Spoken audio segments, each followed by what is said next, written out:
And of course we are here at the most important time up on the planet, and especially for North America and the United States of America. Of course, what can we say?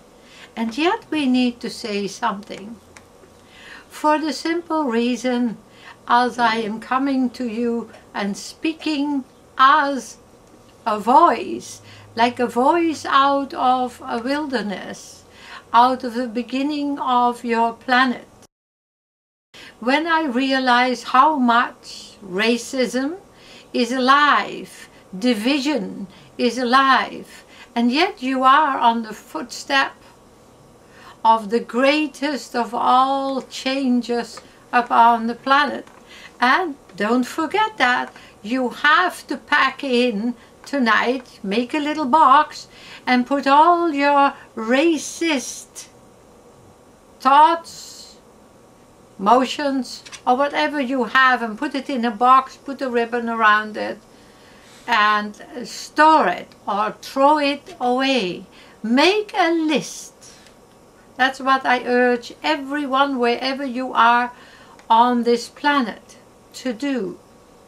Make a list of all the races there are upon the planet. Make a list. Name them all off. Then make a list of all the religions. Now, don't forget, Christianity itself has more than 128 different, shall we say, programmed, unprogrammed, different programs, but all come down to the same thing of religious belief. And then we have to make a list out of all the different Judaic ways of being Jewish. Don't forget it. Make a list, count them up, because I want you to count them. Go on the internet, search it out, and then we're going to see how many different factions of Muslims there are upon the planet.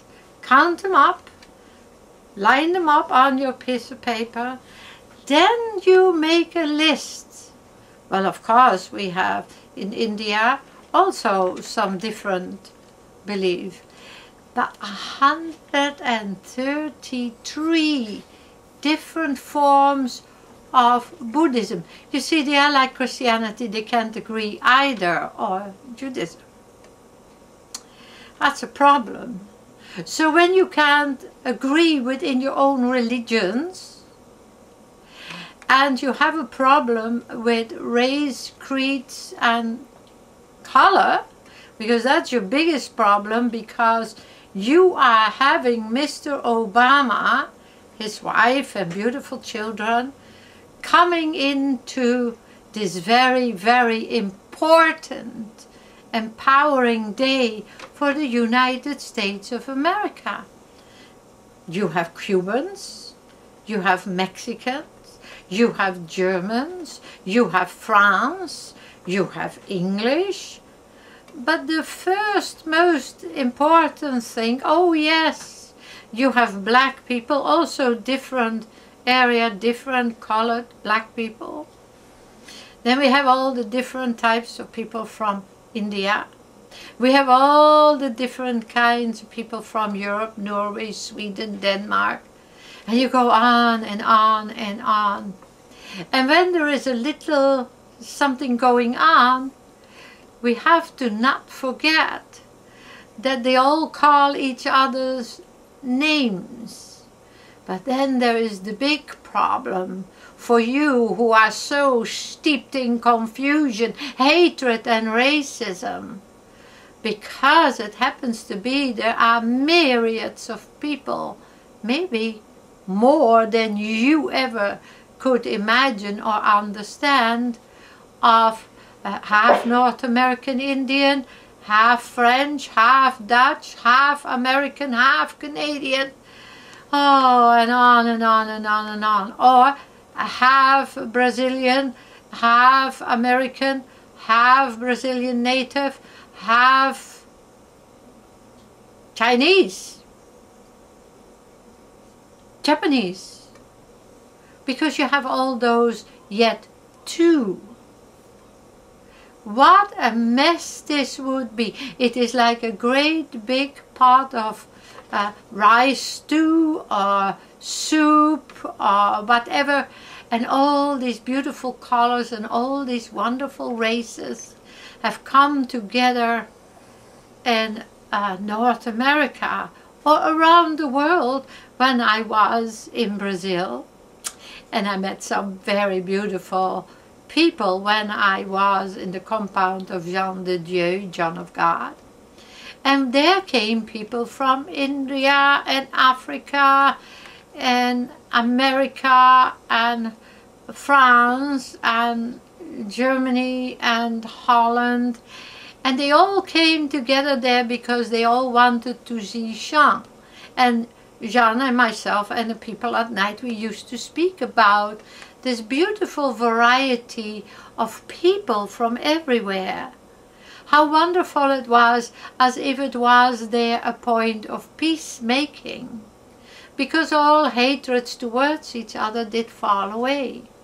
When the people come here, and they come here and they visit, like within minutes the racism falls away.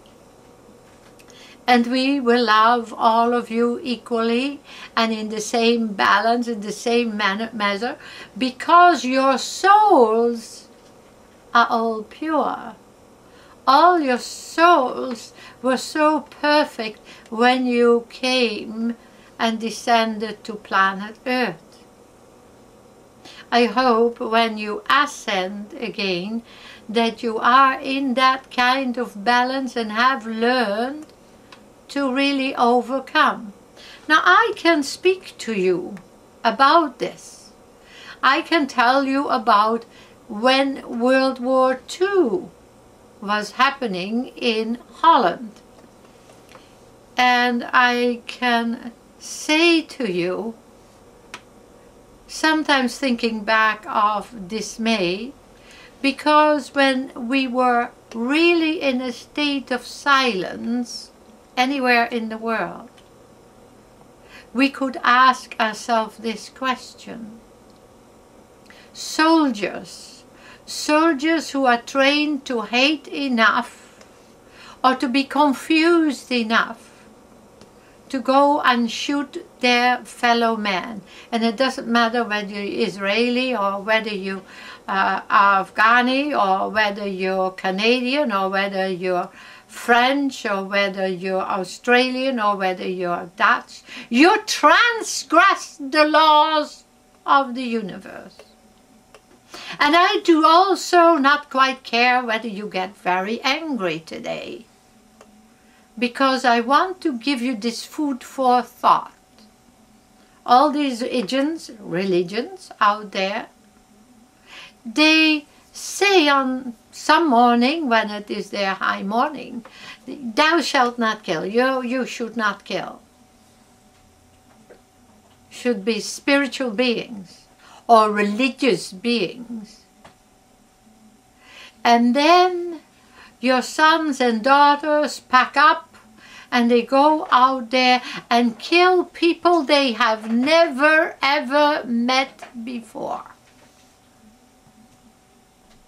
Whether it is your Mohammed, or whether it is your Jesus, or whether you are waiting for the Messiah, or you are waiting for Timbuktu, it doesn't matter. You turn into killers, self-centered greedies, I must have, never have enough, jealous, hateful individuals on the drop of a penny. Suddenly you are a patriot.